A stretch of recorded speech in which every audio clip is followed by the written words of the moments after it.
he wasn't a deadbeat father. Like, hey guys, I don't care. But when in actuality, if you actually really don't care, you're not even gonna say anything.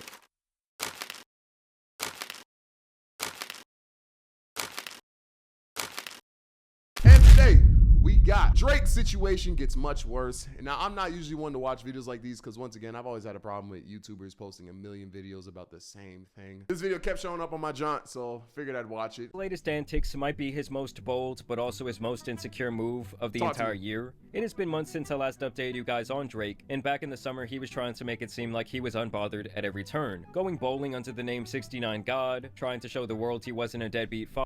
Which ironically shows that it's literally on your mind. Like, if you really didn't care, you wouldn't put 6ix9ine God on the bowling thing. Like, putting 6ix9ine God on there is like, hey guys, I don't care. But when in actuality, if you actually really don't care, you're not even gonna say anything about it. And of course, striking the duck lips pose time and time again. But I'm gonna tell you, you're gonna come to a point in life where people you thought were friends, or people you thought were close to you, they might switch up.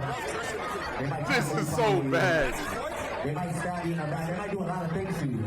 Sometimes it's you alone with your thoughts. Sometimes you know what. But now it looks like he might be, quite possibly, the most bothered man on the entire planet. For those of you that hadn't heard, Drake is now... Which is crazy to me. I can't understand that concept. Because it's like, bro, the world is in your hands. Like, it's funny how, like, even people with so much power and influence can still be affected by opinions of other people. You know what I'm saying? He has everything, but his life is like...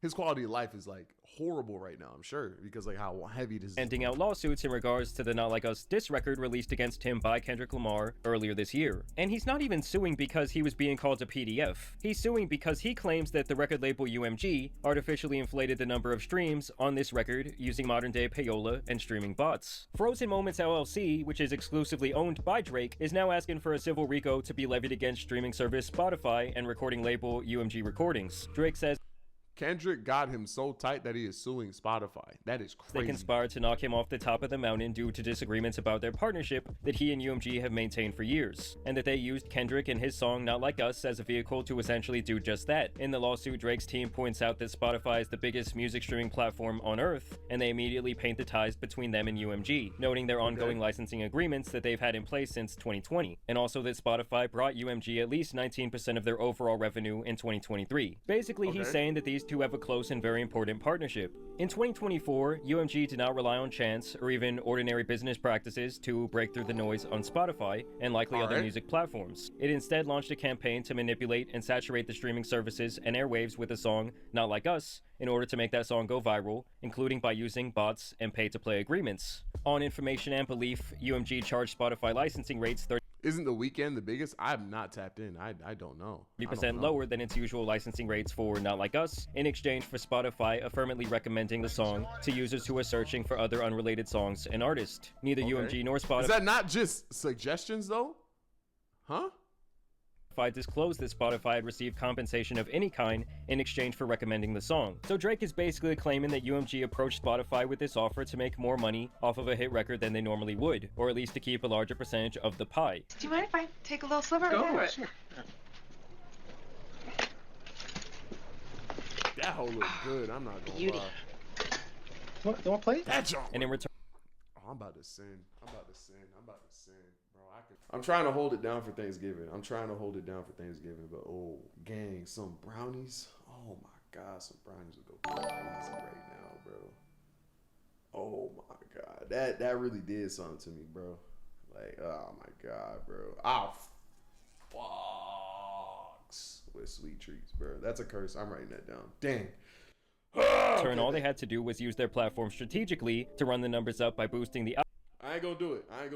algorithm for the song in an inorganic way. Drake also claims that UMG directly or through Interscope also conspired with and paid currently unknown parties to use quote-unquote bots to artificially inflate and spread Not Like Us and deceive consumers into believing the song was more popular than it was in reality. One individual unknown to Petitioner revealed publicly on a popular podcast that Mr. Kendrick Lamar Duckworth's label, i.e. Interscope, paid him via third parties to use bots to achieve 30 million streams on Spotify in the first days of the release of Not Like Us, with the goal of jumpstarting the song's spread and turning it into a crazy hit on the platform. The whistleblower further revealed that on May 6, 2024, What's the validity of this, though? An individual affiliated with Interscope sent him a payment of $2,500 via the digital payments platform Zelle, which is owned by a number of banks, and that he was promised another $2,500 and a percentage of the song's total sales for this initial push. And the popular podcast that they're talking about is actually DJ Academic's live show that he does. I talked about this apparent whistleblower in one of my last videos about Drake, and the guy didn't really seem to have a lot of merit to his claims. That's what I'm saying. It could just be someone like, yeah. So somebody reaches out to you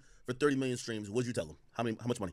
So I was promised payments after, but up front I was promised 5K. They sent me 2.5K, and then I was also promised after the song performed, I was also going to receive, a little percentage of the song, so points on the song. The reason they did it is because they also needed that song to win. It's just hilarious to me that even in the lawsuit itself, they won't mention DJ Academics by name. Drake is fine using DJ Academics to push all this various propaganda on Twitter. Yeah, but you won't. And YouTube and during his live streams. But then when it comes to giving out an interview or showing love, he's never doing it for Academics. He's always doing it for people like Aiden Ross. Recently, he went on XQC. And it's just funny that Academics is his most loyal lapdog, but he literally gets treated like a redheaded stepchild. He's treating you like how when a thought's in a DM. Stop. Yo, I ain't trying to link her tonight. Keeping the book. That don't. He make can't you stand to hear this. Like that. Act that does though. Act that does, because when he needs you, he'll send you DMs. Ain't nobody in rap history sued after losing a rap beat. That's what I'm saying, bro. He play old buddy with you, but he really don't fuck with you. How you showing him mad love? He don't show you no love. You think Drake shows you love? Drake Hell shows no. you love. How? Okay, What's he do bro. to show you love? I got exclusive info. I'm Act. That's not love. What do you do with that He's literally using you as a puppet to give the exclusive info. What are we talking exclusive about? info? You say it to the world. You gas it up 10 times more. Dude is in a toxic relationship. he think he can fix him, He's bro. using you as a free a billboard, free promo. Act, you're the biggest media platform, Act. What that got to do with Drake? I mean, the fact that this is mentioned in the footnotes of the filing is just hilarious. Even Academics had to admit at some point that this botting narrative on Spotify was nonsense, and he verified with someone at Spotify who he trusted that the streams were all legit. All right, I'll be honest with you. I talked to my man from Spotify. I won't say the name right now, but legit Spotify nigga. He said, "Hey, I'm gonna be honest with you. I don't know what that person on your stream was talking about. Them Kendrick streams." Bro's Drake a even takes victim. this claim further to suggest Yelena with the gifted. Oh, you gifted to Eli So Fly. Never mind.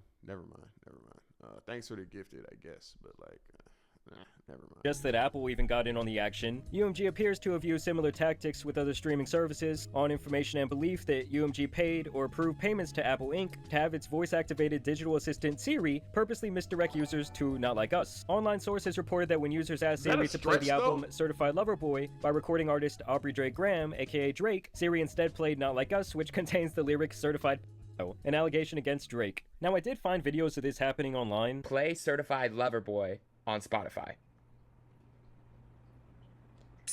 Did that actually happen? That's crazy.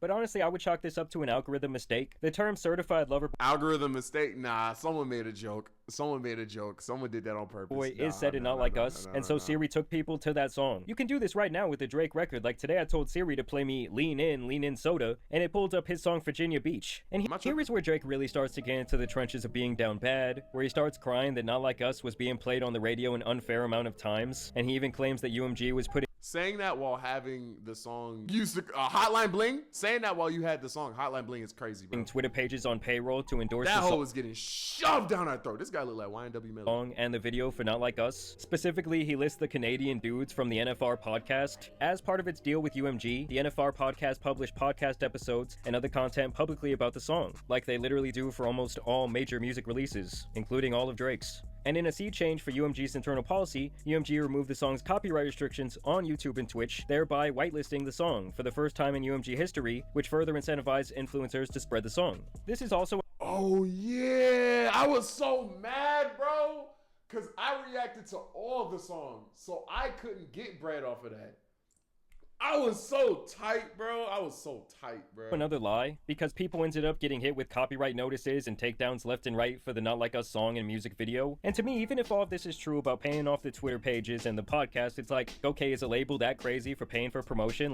Yeah, like paid. Like, this is promos. something that has happened since the dawn of entertainment. And then this lawsuit lists off the accomplishments and the accolades that this song has garnered, with its sheer numbers as it smashed a ton of Drake's previously held records. And this is where things get extra messy because Interscope gets directly involved. UMG's schemes to artificially inflate the popularity of Not Like Us were motivated, at least in part, by the desire of executives at Interscope to maximize their profits. UMG executives have an annual incentive program pursuant to which they are rewarded for meeting and surpassing sales and profit projections, among other metrics. The incentives are largely based on the specific UMG division, rather than the performance of UMG more generally. For example, the annual incentive or bonus of Interscope CEO John Janik is based 90% on the financial success of Interscope and only 10% of the financial success of UMG generally, thus on information and belief that Mr. Janik and other executives at Interscope have been incentivized to maximize the financial. Okay, I'm not gonna lie. This is killing me, bro. This is killing me, bro. Is it just him reading it? Like, this is killing me, bro. This is killing prior me. recording catalog, including his first 5 studio albums, which are owned by Interscope. Well, it's like, duh, if one of my big legacy act artists catches the hottest record of the year, of course we're gonna push it. And the thing is, it's not like Kendrick's other albums have not maintained their place on the charts. I'm pretty sure the Good Kid, Mad City has like the longest run on the charts of any rap album of all time. And the other thing He's trying to play it like Kendrick isn't Kendrick. This is something that Drake himself has likely benefited from time and time again. And Drake has apparently been seeking damages over Not Like Us and has been in contact with UMG trying to work something out. UMG allegedly refused to engage in negotiations. Instead, UMG has pointed the finger at Mr. Duckworth, insisting that Drake should initiate legal action against Mr. Duckworth rather than themselves, and even threatened to bring its own legal claims against Mr. Duckworth if Drake wants to pursue claims against UMG. Mr. Duckworth, for those of you who are unaware, is Kendrick, so basically since Drake is going through with this lawsuit, UMG might be investigating Kendrick themselves, which is ultimately what I think Drake wants, is to try and kill these two birds with one stone. Streaming and licensing is a zero-sum game. Every time a song breaks through, it means that another artist does not. UMG's choice to saturate the music market with Not Like Us comes at the expense of its other artist like Drake. As Drake is the petitioner's sole owner, which is the LLC I was talking about earlier, and the petitioner owns the copyright to Drake's entire catalog, petitioner suffered economic harm as a result of UMG's scheme. I see what they're trying to do. I don't know, I just think it's such a pussy move for Drake to do this, because even if he is telling the truth about everything going on in the background, these are also things that he has been the beneficiary of for decades. Does nobody remember when Spotify would ride Drake's tip and place him as the entire homepage for every single user on the That's what I'm saying. Platform? Was that not boosting his algorithm? I mean, they had to give refunds after that shit, it was so bad. It's just crazy that for decades, they constantly promoted Drake like no other artist. He is the artist on the most viral playlist. He is shoved in our face constantly. But now that someone else is getting that same shine, it's like his ego can't take it. He's acting like the kid who goes home and cries to his mom, and then they sue for assault after he gets his ass whooped. Even though he was the one who was instigating the fight. He was begging Kendrick to drop.